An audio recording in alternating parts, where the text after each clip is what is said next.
Iran को लेकर एक सनसनीखेज खबर सामने आ रही है। ईरान को लेकर आज बड़ा फैसला होने जा रहा है, यानी ईरान पर हमले को लेकर आखिरी फैसला कुछ घंटों बाद हो जाएगा। मतलब साफ है, अगर आज हमला होता है तो वॉर का एक और नया फ्रंट खुल जाएगा। उधर जंग के दूसरे मोर्चे पर लेबनान में इजराइल की एयर स्ट्राइक और ग्राउंड ऑपरेशन दोनों जारी हैं, यानी महाविध्वंस। इजराइल और लेबनान में इस वक्त क्या हो रहा है, आपको सीधे दोनों देश से बताएंगे।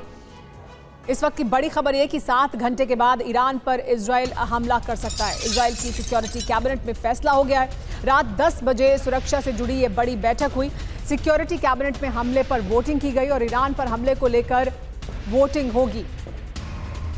अहम जानकारी ये कि ईरान पर हमले को लेकर इजराइल अपनी तैयारी पूरी कर रहा है। रात 10 बजे सुरक्षा से जुड़ी बड़ी बैठक और इसमें वोटिंग।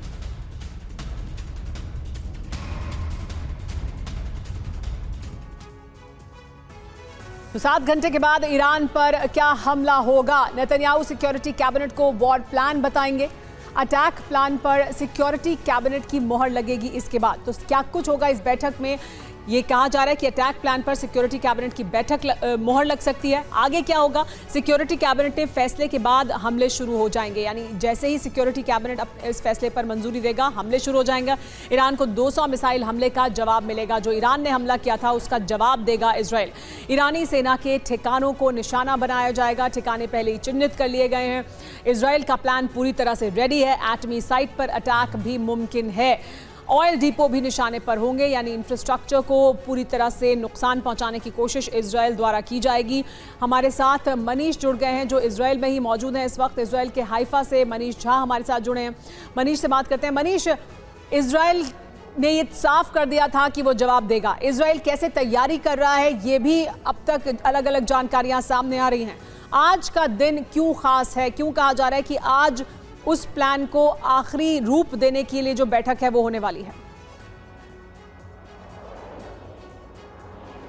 देखिए, इजराइल के रक्षा मंत्री ने यह ऐलान किया है कि इजराइल का ईरान पर जो अटैक होगा वो लीथल होगा, प्रिसाइज होगा और सरप्राइज होगा। ऐसी स्थिति में लगता है कि इजराइल एक बार फिर अपना इतिहास दोहराने जा रहा है। 50 साल पहले इजराइल ने यौम किपुर के दिन 1973 में इजिप्ट और सीरिया समेत आधे दर्जन से अधिक अरब देशों को हराया था। और कल से इजराइल एक बार फिर यौम किपुर 2 दिन का उनका फेस्टिवल जो है, यहूदियों का सबसे बड़ा फेस्टिवल, वो मनाने जा रहा है। ऐसे में माना जा रहा है कि इजराइल एक बार फिर यौम किपुर के अवसर पर उसी इतिहास को दोहराएगा जब अपने सबसे बड़े दुश्मन या कहे दुश्मन नंबर 1 ईरान के खिलाफ वो आक्रमण कर सकता है। इस सिलसिले में चूंकि प्रेसिडेंट बाइडेन के साथ प्रधानमंत्री नेतन्याहू की बातचीत हुई है और वहाँ से साफ तौर पर डायरेक्ट और प्रोडक्टिव बातचीत के जरिए इजराइल को एक ग्रीन सिग्नल मिल चुका है।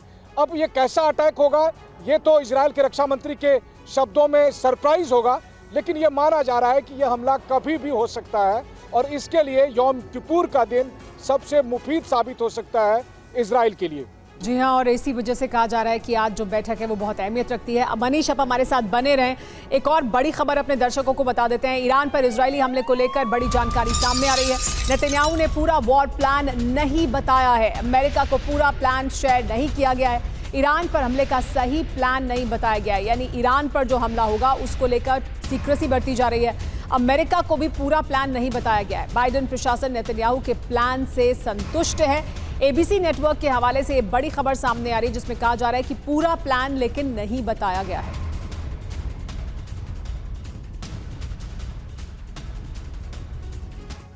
नेतन्याहू का वॉर प्लान, इस पर अमेरिका की मोहर, यानी अमेरिका अभी संतुष्ट है उस वॉर प्लान से जो इजराइल ने सामने रखा है। नेतन्याहू ने ईरान पर हमले का प्लान अमेरिका को बता दिया है, लेकिन कहा यह जा रहा है कि वॉर प्लान की कुछ जानकारी अमेरिका के साथ शेयर नहीं की गई है, यानी कुछ जानकारी एक्सक्लूसिव रखी गई है, सीक्रेट रखी गई है। ईरान पर हमले की रणनीति से बाइडेन प्रशासन संतुष्ट है, यानी अभी जो प्लान सामने बताया गया है या जितना प्लान अभी अमेरिका को बताया गया है उससे अमेरिका संतुष्ट है। नेतन्याहू लेकिन सच क्या है, क्यों नहीं बता रहे हैं और उन्होंने क्यों नहीं बताया है? तो क्या बताया है और क्या नहीं बताया है, आइए आपको ये बताते हैं। एटमी साइट ऑयल ठिकानों पर हमला नहीं करेंगे, नेतन्याहू ने क्या बताया, यह है बड़ा सवाल। तो उन्होंने ये बताया कि एटमी साइट और ऑयल ठिकानों पर हमला नहीं करेंगे, लेकिन सच दरअसल यह है कि इजराइल की एटमी साइट पर हमले की तैयारी है। यह अपने आप में इससे ज्यादा चिंताजनक खबर है। एक और बात यह कि सिर्फ ईरानी सैन्य ठिकानों को निशाना बनाएंगे, ये कहा गया है, लेकिन सच क्या है? सच ये कि ईरान के अहम ठिकाने तबाह करने का प्लान है। तो ये बताया गया है और ये छिपाया गया है, और इस वजह से कहा यह जा रहा है, एक रिपोर्ट सामने आई है जिसमें कहा जा रहा है कि पूरी जानकारी साझा नहीं की गई है। सुपर पावर के भरोसे इजराइल अरब में विध्वंस मचा रहा है। गाजा, लेबनान और सीरिया के बाद ईरान पर बड़े हमले की तैयारी है, लेकिन अमेरिका ईरान पर हमले से पीछे हट रहा है। अमेरिका के बैकफुट पर आने से बेंजामिन नेतन्याहू ने फैसला लिया है कि वो अब अकेले ही ईरान पर हमले का प्लान बनाएंगे। बेंजामिन के ऐसे रुख से बाइडेन और उनमें तकरार बढ़ गई है, क्योंकि अमेरिका जानता है कि ईरान पर हमला हुआ तो वो परमाणु हमला कर सकता है। यानी हालात ऐसे हैं कि बेंजामिन जिद पर अड़े हैं और अगले कुछ घंटे में ईरान पर हमला कर सकते हैं। देखिए ये रिपोर्ट। जैसे गाजा को तबाह किया, जैसे लेबनान में हमले किए,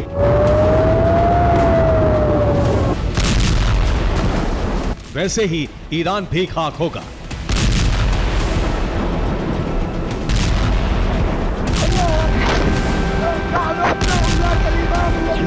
यह ऐलान बेंजामिन नेतन्याहू ने कर दिया है, और बेंजामिन का अतीत बताता है कि वो जो कहते हैं करके दिखाते हैं।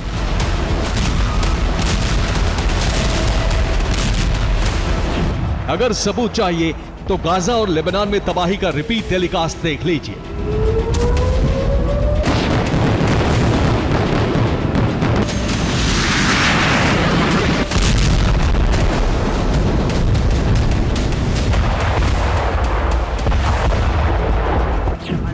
अब से ठीक 2 दिन बाद यानी 48 घंटे बाद ईरान में इजराइल हमला कर सकता है।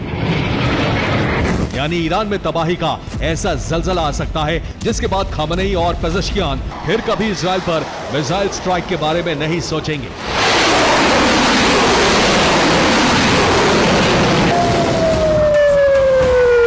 बेंजामिन नेतन्याहू ने ईरान पर फाइनल प्रहार का ब्लूप्रिंट तैयार कर लिया है, जिसमें टारगेट पर ईरान के न्यूक्लियर ठिकाने हैं। ईरान ने पीछे नहीं हटने की कसम खाई है, इसीलिए खामेनेई ने सीधे न्यूक्लियर अटैक की धमकी दे डाली। यानी बात अब परमाणु युद्ध तक आ पहुंची। बेंजामिन और खामेनेई में से कोई भी कभी भी हमले का आदेश दे सकता है। हालांकि पहले कहा जा रहा था कि इसके लिए फाइनल अप्रूवल अमेरिका से लिया जाएगा, लेकिन अब बेंजामिन नेतन्याहू ने फैसला अकेले लेने का इरादा जता दिया है।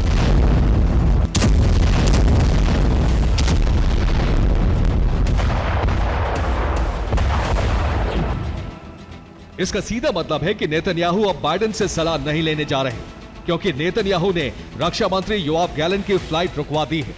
गैलेंट अमेरिका जाकर ईरान पर हमले के लिए बाइडेन से बात करने वाले थे, लेकिन अमेरिका हमले से पीछे हट रहा है। बेंजामिन और बाइडेन के बीच असहमति नजर आ रही है। अमेरिका को इस बात का अंदाजा है कि ईरान ने परमाणु बम बना लिए हैं और इसका इस्तेमाल वो इजराइल के खिलाफ कर सकता है। अमेरिका इसलिए इजराइल को हमले के लिए रोक रहा है, लेकिन बेंजामिन चाहते हैं कि ईरान को लेबनान और गाजा की तरह तबाह कर दिया जाए। यानी बिना अमेरिका की हरी झंडी के इजराइल ईरान को दहला सकता है। इस बीच अमेरिका ने कहा है ईरान के न्यूक्लियर ठिकानों पर हमला करना सीधे तौर पर अरब में समीकरण को बिगाड़ सकता है। युद्ध आउट ऑफ कंट्रोल हो सकता है। इजराइल के टारगेट पर न्यूक्लियर सेंटर के अलावा ऑयल डिपो भी हैं, जिन पर हमले का मतलब है ईरान को जबरदस्त नुकसान। इसलिए ईरान ने धमकी दी है कि इजराइल की मदद करने वाले देश भी हमारे रडार पर हैं। हम अपनी सुरक्षा के लिए किसी भी हद तक जा सकते हैं। ईरान का बयान संकेत दे रहा है कि अरब में ऑल आउट वॉर होने जा रही है, क्योंकि ईरान ने खाड़ी देशों को भी धमकाया है कि ईरान अब रुकने वाला नहीं है, वो कुछ बड़ा करने वाला है। इसमें रूस और चीन उसके साथ हैं। शुक्रवार को तुर्कमेनिस्तान में रूस के प्रेसिडेंट पुतिन और ईरान के राष्ट्रपति पेजेश्कियान की मुलाकात होने वाली है, जिसमें पश्चिमी देशों को लेकर ब्लूप्रिंट बन सकता है। रूस अब ईरान के साथ मिलकर ग्लोबल गठबंधन तैयार कर रहा है, जिसमें वो तमाम देश रूस के साथ हैं जिन पर अमेरिका प्रतिबंध लगाता रहा है। रूस, बेलारूस, चीन, ईरान, नॉर्थ कोरिया। इसके अलावा कुछ अफ्रीकी देश भी उसके साथ हैं, यानी यूरोप, अफ्रीका, मिडिल ईस्ट में रूस अपना दबदबा बढ़ाना चाहता है, जिसकी शुरुआत अरब से हो चुकी है। इसलिए रूस ईरान और उसके प्रॉक्सी संगठनों की मदद कर रहा है। यह सीधे तौर पर अमेरिका के लिए चैलेंज है। इस वक्त की बड़ी खबर, इजरायली रक्षा मंत्री गैलेंट ने बयान दिया है। गैलेंट ने ईरान पर हमले का प्लान बताया है। ईरान पर सटीक और आश्चर्यजनक हमला होगा। ईरान को समझ नहीं आएगा कि क्या हुआ, ये कहा है गैलेंट ने। तो इस तरह का प्लान तैयार किया गया, इजरायल का ये कहना है, जिससे ईरान को ये समझ ही नहीं आएगा कि दरअसल उसके साथ हुआ क्या। तो इजरायल का बदला सटीक और आश्चर्यजनक हमला होगा, ये कहा जा रहा है इजरायल द्वारा। ये बयान दिया है योव गैलेंट ने। योव गैलेंट जो रक्षा मंत्री हैं इजरायल के, उनका ये कहना है कि ईरान पर घातक हमला किया जाएगा। ईरान को समझ नहीं आएगा कि क्या हुआ है उसके साथ, इसके क्या मायने हैं ये समझिए। ईरान के अहम ठिकानों को नष्ट करने की दरअसल तैयारी है, ये चेतावनी साफ तौर पर दिखाई देती है इस बयान में योव गैलेंट के। ईरान का अस्तित्व मिटाने की रणनीति बनाई गई है। ईरान समर्थित प्रॉक्सी पर भी अटैक का बड़ा प्लान बनाया गया है। ईरान में दरअसल टारगेट पर क्या है समझना बहुत जरूरी है। ईरान में टारगेट पर है ईरान के मिलिट्री बेस, इसके अलावा ईरान के ऑयल डिपो भी निशाने पर होंगे इजरायल के। हमारे साथ मनीष बने हुए हैं लगातार, जो इजरायल से ही इस युद्ध की बड़ी कवरेज लगातार हम तक ला रहे हैं। मनीष, इजरायल बदला लेगा, इजरायल बदला भी ऐसा लेगा जिसके बारे में योव गैलेंट कह रहे हैं कि ईरान को समझ नहीं आएगा कि दरअसल हुआ क्या है। तो क्या किस तरह से इजरायल का जो प्लान है उसमें वो कौन से बड़े हमले शामिल हो सकते हैं, या किस तरह का ये हमला हो सकता है जिससे ईरान की वो कमर तोड़ दे या ईरान को वो सबक सिखाए? देखिए, सबसे बड़ी बात है कि 1 अक्टूबर को जब ईरान ने इजरायल पर 200 के करीब हाइपरसोनिक मिसाइल से हमला किया था, तो पूरी दुनिया ने देखा था उन मिसाइल को इजरायल के आसमान में आते हुए और इजरायल के कुछ टारगेट पर हिट करते हुए। ऐसी स्थिति में इजरायल बदला तो लेगा, ये तो 100% है, और वो बदला कितना लीथल होगा, कितना सरप्राइज होगा और कितना प्रिसाइज होगा, इसका संकेत इजरायली रक्षा मंत्री दे रहे हैं। अब अहम बात यह है कि जब वो ये कहते हैं कि हमारा बदला ऐसा होगा कि ईरान को भी समझ में नहीं आएगा, लेकिन पूरी दुनिया को पता चल जाएगा कि इजरायल ने ऐसा बदला लिया है, तो तमाम तरह के विकल्प उसमें शामिल हैं। लोग ये भी कह रहे हैं कि हो सकता है कि इजरायल की तरफ से ईरान के टॉप मिलिट्री को, टॉप लीडरशिप को अटैक किया जाए। हो सकता है कि ईरानियन न्यूक्लियर साइट पर इस तरह का हमला हो जिससे कि सांप भी मर जाए और लाठी भी ना टूटे। लेकिन हाँ, बदला लेगा ये तय है, और बदला ऐसा लेगा जिसे आप ईंट का जवाब पत्थर से भी कह सकते हैं। लेकिन सबसे बड़ी बात यह है कि ये जितना आसान दिखता है उतना है नहीं, क्योंकि हमास और हिजबुल्लाह की तुलना में इजरायल का ईरान पर हमला करने के लिए तमाम तरह की चुनौतियां हैं। और यही वजह है कि 1 अक्टूबर से आज 10 अक्टूबर हो गया है, लेकिन बीते 10 दिनों में पहली बार नेतन्याहू को किसी जवाबी कार्रवाई करने के लिए इतना सोचना पड़ रहा है।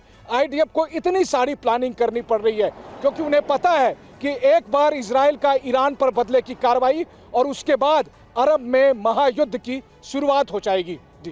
जी हाँ, तो इस वजह से इजरायल बहुत सोच समझ कर हमला करेगा, लेकिन जब हमला करेगा, इजरायल का ये कहना है, तो वो ईरान के लिए बहुत घातक होगा। इजरायल के हाइफा में हिजबुल्लाह ने लेकिन हमला किया है। इजरायल ईरान पर हमला करने वाला है, लेकिन इजरायल और हिजबुल्लाह के बीच लगातार जंग जारी है। हिजबुल्लाह ने ड्रोन अटैक का वीडियो भी जारी किया है। कुछ देर पहले का ये वीडियो है जो जारी किया गया है। हिजबुल्लाह द्वारा मिलिट्री एयरबेस और एयर डिफेंस पर हमले की वार्निंग दी गई है। हिजबुल्लाह द्वारा तो बड़ी वार्निंग भी दी गई है, और इस तरह का वीडियो भी जारी किया गया है जिसमें हिजबुल्लाह ने दिखाया कि कैसे उन्होंने हाइफा में हमला किया है। हिजबुल्लाह ने वॉर वीडियो जारी किया है। इजरायल के अहम ठिकानों की रेकी का ये वीडियो है, यानी संकेत साफ है हिजबुल्लाह द्वारा कि ये वो जगहें हैं जो हमारे निशाने पर हैं। मिलिट्री हेडक्वार्टर की रेकी का वीडियो जारी किया गया है। हाइफा इलाके के अहम ठिकानों की निगरानी की जा रही है। बहुत बड़े हमले का प्लान कर रहा है हिजबुल्लाह, और उससे पहले इस तरह का वीडियो जारी कर संकेत दिए हैं कि कौन सी वो जगहें हैं जो निशाने पर होंगी। तो इजराइल पर वज्रपात का बड़ा प्लान है क्या बड़ी खबर है जिसकी वजह से ये कहा जा रहा है? तो बड़ी खबर ये है कि हिजबुल्लाह के निशाने पर इजराइल के अहम ठिकाने होंगे। क्यों ये कहा जा रहा है कि वज्रपात का बड़ा प्लान है? हिजबुल्लाह ने इजराइल के अहम ठिकानों की रैकी की है, ये दावा सामने आया है। उन्होंने एक वीडियो जारी कर बताया कि कैसे उन्होंने रैकी की है। इजरायली डिफेंस फोर्स के हेडक्वार्टर और सैन्य ठिकानों की जानकारी जुटाई गई है हिजबुल्लाह द्वारा, यानी हिजबुल्लाह ने बताने की कोशिश की है कि ये तमाम जगह जो इजरायली डिफेंस फोर्सेस के लिए अहम है वो हमारे निशाने पर हैं। ड्रोन के जरिए हाइफा इलाके की निगरानी की है, ड्रोन के जरिए ऐसा किया गया है। क्या इजराइल पर बड़े हमले की तैयारी में हिजबुल्लाह? ये बड़ा सवाल है, क्योंकि नसरल्लाह की हत्या का प्रतिशोध लेगा हिजबुल्लाह, ये वो लगातार कहता रहा है। ये कहता रहा है कि वो बड़े हमले करेगा। हिजबुल्लाह का गलीली में भी लेकिन बड़ा हमला देखने को मिला है। नॉर्थ इजराइल के गलीली में अटैक किया गया है। हमले में गलीली के जंगल में आग लग गई। तो हिजबुल्लाह ने गलीली में भी हमला किया है। देखिए किस तरह से हमला किया, जिससे गलीली के जंगल में आग लग गई। हिजबुल्लाह लगातार हमले कर रहा है। जहां इजराइल हमले कर रहा है हिजबुल्लाह पर, वहीं हिजबुल्लाह के द्वारा भी इजराइल पर हमले किए जा रहे हैं। 27 सितंबर को हिजबुल्लाह के चीफ हसन नसरल्लाह की मौत हो गई, जिसके बाद लेबनान में इजरायली डिफेंस फोर्स ने ग्राउंड ऑपरेशन शुरू कर दिया। माना जा रहा था कि अब हिजबुल्लाह के लिए जंग में वापसी करना बेहद मुश्किल होगा, लेकिन 24 घंटे पहले हिजब ने इजराइल पर रॉकेट स्ट्राइक कर इजराइल को दहला दिया है। हिजबुल्लाह के इस हौसले की वजह उसे मिला स्टील कवच है। दरअसल हिजब ने लेबनान में कई किलोमीटर लंबी स्टील वॉल तैयार की है, जिसके बाद उसके लड़ाके बेहद आक्रामक हो गए हैं।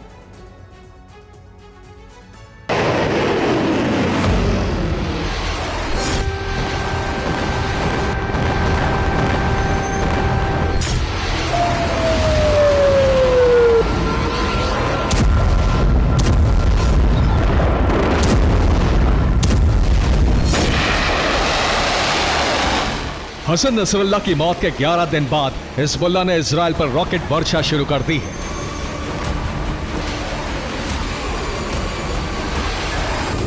हिजबुल्लाह के लड़ाकों ने इजराइल के शहरों को बारूदी बारिश से पाट दिया है। ये हमले अब तक हुए रॉकेट हमलों से कहीं ज्यादा विध्वंसक थे।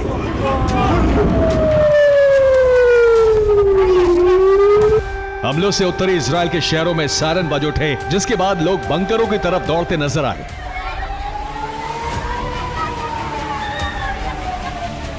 सायरन के कुछ देर बाद ही एक के बाद एक कई धमाके देखे गए।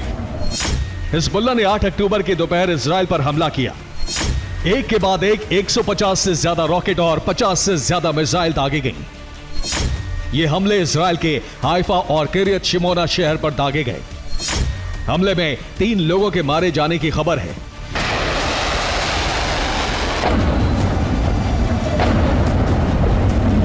ये हाइफा का वीडियो है, जहां इमारत की बालकनी पर कुछ लोग खड़े हुए थे।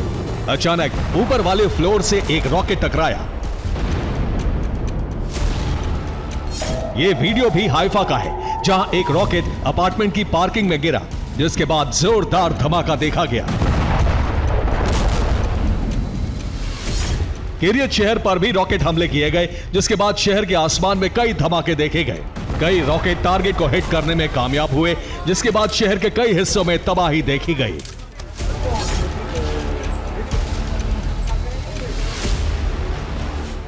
सवाल है कि 10 दिन पहले तक बेहद कमजोर लग रहे हिजबुल्लाह के पास इजराइल में सर्वनाश मचाने की शक्ति कहां से आई?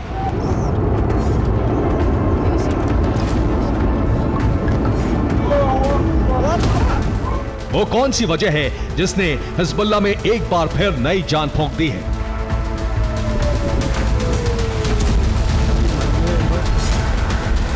हिजबुल्लाह की इस शक्ति के पीछे 4 फैक्टर काम कर रहे हैं। ये 4 फैक्टर क्या है वो आपको बताएंगे, लेकिन उससे पहले हिजबुल्लाह के हौसलों को बुलंद करने वाली इस दीवार को देख लीजिए।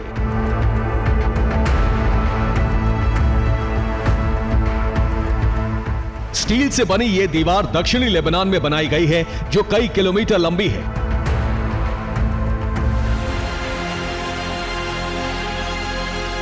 इन दीवारों को सड़क के किनारे खड़ा किया गया है। स्टील वॉल का यह जाल कई किलोमीटर के इलाके में फैला है। हैरानी इस बात की है कि हिजबुल्लाह ने इन स्टील दीवारों को बीते 1 महीने में खड़ा किया है।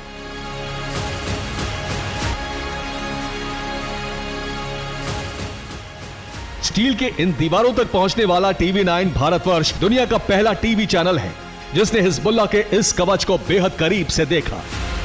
साउथ लेबनान के कई इलाकों के अंदर खासतौर पर हमको वो है ये बड़ी लगातार या फिर स्टेनलेस स्टील की जो शीट्स हैं उनसे इन पूरे इलाकों के रास्तों को कवर कर दिया गया है। ज़्यादातर सारी चीज़ें एक नई स्ट्रैटेजी के तौर पर की जा रही है, जहां पर इन पूरे इलाकों को आप कह सकते हैं कि सीशोर के इलाकों को पूरा कवर अप कर दिया गया है। और अगर आप मेरे पीछे देख रहे हो, पूरा करीबन 3 से 4 किलोमीटर के दायरे को इसी नई शीट से कवर किया गया। इससे पहले जब मैं इन इलाकों में था तब ये शीट्स नहीं थी। जंग को लेकर इजराइल में वॉर कैबिनेट की मीटिंग होगी। नेतन्याहू ने की वॉर कैबिनेट के साथ मीटिंग। ईरान और लेबनान को लेकर बनी है रणनीति। 5 घंटे तक ईरान पर हमले को लेकर मंथन हुआ है और उसके बाद रणनीति बनाई गई है कि किस तरह से ये बड़ा हमला किया जाएगा। तो अहम बैठक की है वॉर कैबिनेट के साथ नेतन्याहू ने और प्लान तैयार किया है।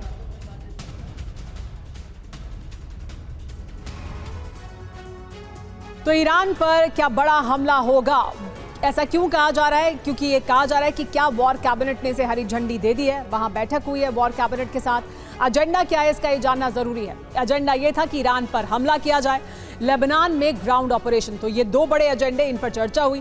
बैठक में कौन कौन शामिल था? तो सीनियर कैबिनेट मिनिस्टर इसमें शामिल हुए, इजरायली रक्षा मंत्री इसमें शामिल हुए, इजरायली डिफेंस फोर्स के चीफ इसमें शामिल हुए, IDF के सीनियर ऑफिसर भी इसमें शामिल थे। इसके अलावा सीनियर इंटेलिजेंस के अधिकारी भी शामिल थे।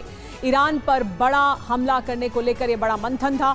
ईरान पर हमले का फुल प्लान और हमला कब और कैसे होगा, इस पर इस वॉर कैबिनेट में चर्चा की गई है। हमले को लेकर नई रणनीति बनाई गई है और हमले के बाद की स्थिति क्या बनेगी उस पर भी मंथन किया गया है। यानी ईरान पर अगर बड़ा हमला किया जाता है तो उसके बाद क्या हो सकता है, किस तरह के हालात बन सकते हैं इस हमले के बाद, उस पर भी मंथन किया गया है। खास बात क्या है वो जानना जरूरी है। इस हमले को लेकर नेतन्याहू से हरी झंडी मिलने का इंतजार है। हरी झंडी मिलते ही ईरान पर अटैक शुरू कर दिया जाएगा। लेकिन इजराइल में हिजबुल्लाह के हमले अब सफल होने लगे हैं। हिजबुल्लाह के विस्फोट से इजराइल के कई शहर एक साथ दहल रहे हैं। हैरानी की बात यह है कि इजराइल का एयर डिफेंस सिस्टम आयरन डोम हिजबुल्लाह के हमलों को रोक नहीं पा रहा है। तो सवाल यह है कि क्या आखिर आयरन डोम को क्या हो गया है? क्या आयरन डोम हैक हो गया है या फिर हिजबुल्लाह ऐसे ड्रोन से हमले कर रहा है जो आयरन डोम को चकमा देने में सक्षम है?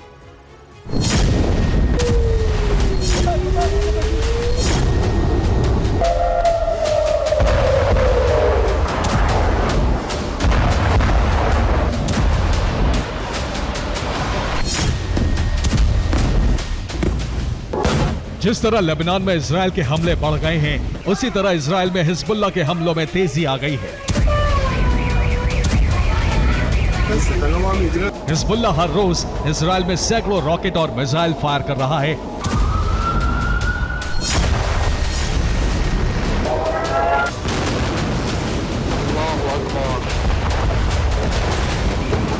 अब तक Israeli air defence system Hezbollah के ज्यादातर हमलों को नाकाम कर देता था, लेकिन अब वो ऐसा करने में सफल नहीं हो पा रहा है।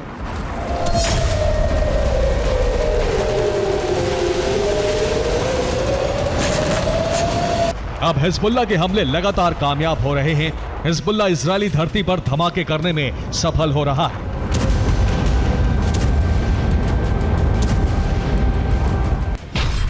आठ अक्टूबर 2024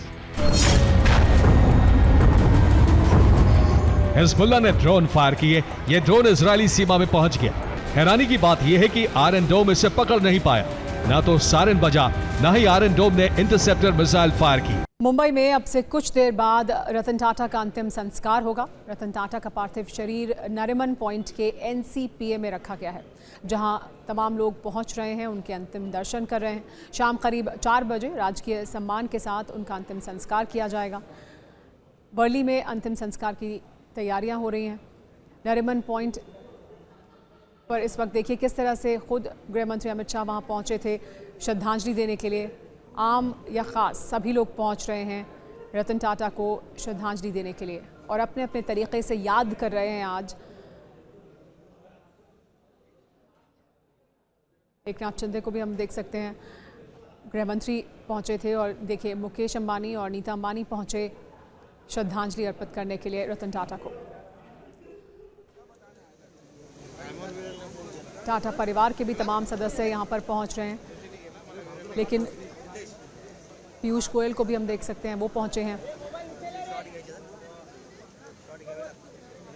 अंतिम संस्कार की तैयारियां की जा रही हैं। अब से कुछ देर बाद शाम 4 बजे अंतिम संस्कार होगा। ये तस्वीरें आमिर खान की, आमिर खान उनके साथ किरण राव भी पहुंचे श्रद्धांजलि अर्पित करने के लिए रतन टाटा को।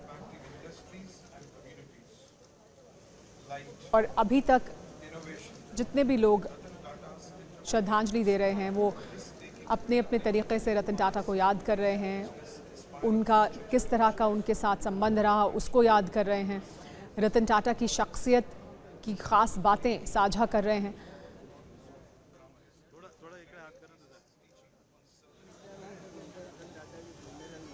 एक भरपूर जीवन जीने के बाद कल रात 11 बजे रतन टाटा ने अंतिम सांस ली। मुंबई में अस्पताल में भर्ती थे उम्र संबंधी तमाम तरह की दिक्कतों को लेकर। लेकिन रतन टाटा एक महान शख्सियत क्यों थे, क्यों उन्हें आज हर कोई नम आँखों से याद कर रहा है, ये आज के दिन याद करना बहुत ज़रूरी है।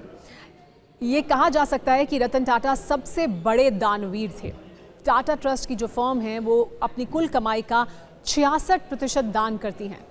हर साल चैरिटी में 1200 करोड़ रुपए खर्च किए जाते हैं, यानी सबसे बड़े दानवीर थे रतन टाटा।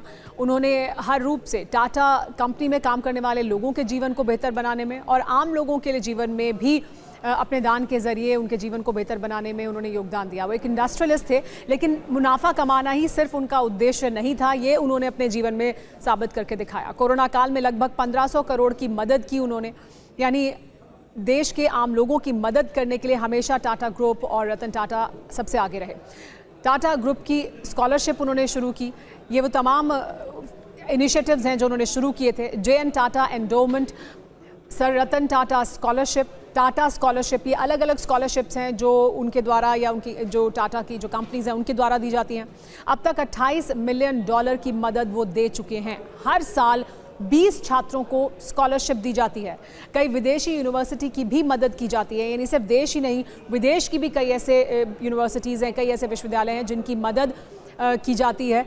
और स्वास्थ्य के क्षेत्र में भी बड़े संकट मोचक बनकर वो उभरे। 32 राज्यों के 632 जिलों में उन्होंने मदद पहुंचाई। 6.8 करोड़ लोगों को फ़ायदा पहुंचा इसकी वजह से। 1952 में से टाटा कैंसर अस्पताल हर साल 70,000 मरीज का इलाज करता है और उसे सबसे बड़ा स्पेशलिटी हॉस्पिटल माना जाता है कैंसर के ट्रीटमेंट के लिए हमारे देश में। 1952 से ये लगातार लोगों के लिए योगदान दे रहा है। हर साल लगभग 70,000 मरीज टाटा इंस्टीट्यूट में जाकर इलाज कराते हैं कैंसर संबंधी। 1970 में आगा खान अस्पताल की शुरुआत की गई थी। 2014 में IIT बॉम्बे को $950 मिलियन का लोन दिया गया था। यानी शिक्षा का क्षेत्र हो या स्वास्थ्य का क्षेत्र हो, हर जगह कंट्रीब्यूशन दिया गया है, योगदान दिया गया है। Tata centre for technology and design की शुरुआत की गई। नवी मुंबई में जानवरों के लिए अस्पताल बनाया गया, तो सिर्फ इंसान ही नहीं जानवरों के लिए भी उनके मन में बहुत मर्म था। सबसे सस्ती कार बनाई और उसकी जो कहानी है वो बार बार सुनाई जाती है कि कैसे उन्होंने एक परिवार को देखा कि मोटरसाइकिल पर जाते हैं, तो कैसे एक सस्ती कार बनाई जाए, एक ऐसी कार बनाई जाए जिसमें भारत का जो आम परिवार है, जो लोअर मिडिल क्लास के लोग हैं या मिडिल क्लास के लोग हैं, वो अपने बाइक से ऊपर बढ़ सकें। बाइक पर बारिश में भीगते मिडिल क्लास परिवार को देखा उन्होंने, बाइक पर भीगते परिवार से सस्ती कार बनाने की उन्हें प्रेरणा मिली। मिडिल क्लास के लिए 1 लाख रुपए में नैनो कार बनाई, यानी आप बाइक जितनी सस्ती कार उन्होंने बनाई। ब्रिटेन का शाही अवार्ड उन्होंने ठुकरा दिया था। प्रिंस चार्ल्स ने रतन टाटा को आमंत्रित किया था। रतन टाटा को लाइफ टाइम अचीवमेंट अवार्ड मिलना था। ब्रिटेन के बकिंगम पैलेस में भव्य आयोजन किया गया। रतन टाटा के 2 कुत्ते टैंगो और टीटो बीमार हो गए। रतन टाटा ने अवार्ड फंक्शन में जाने से ही मना कर दिया। रतन टाटा ने वजह बताई कि मेरे डॉग्स बीमार हैं। प्रिंस चार्ल्स को पता चला तो उन्होंने भी तारीफ की रतन टाटा की। हम लगातार आपको ये तस्वीरें भी दिखा रहे हैं जहां पर सभी पहुंच रहे हैं रतन टाटा को आज ये अंतिम विदाई देने के लिए, श्रद्धांजलि देने के लिए। लेकिन उन्होंने अपने जीवन में इतना कुछ किया है कि उनके जाने के बाद भी ऐसे तमाम संस्थान हैं, ऐसे तमाम स्कॉलरशिप्स हैं, अस्पताल हैं जिनके ज़रिए उन्हें याद किया जाएगा। हमारे साथ TV9 भारतवर्ष संवाददाता राजीव भी जुड़ गए हैं। राजीव, हम तस्वीरें हमारे दर्शकों तक पहुँचा रहे हैं लगातार, जहाँ पर हम देख रहे हैं कि सभी लोग पहुँच रहे हैं श्रद्धांजलि देने के लिए। इस वक्त वहाँ पर क्या कुछ हो रहा है, क्योंकि बताया जा रहा है अब से कुछ देर बाद, लेकिन शाम 4 बजे लगभग अंतिम संस्कार होगा रतन टाटा का।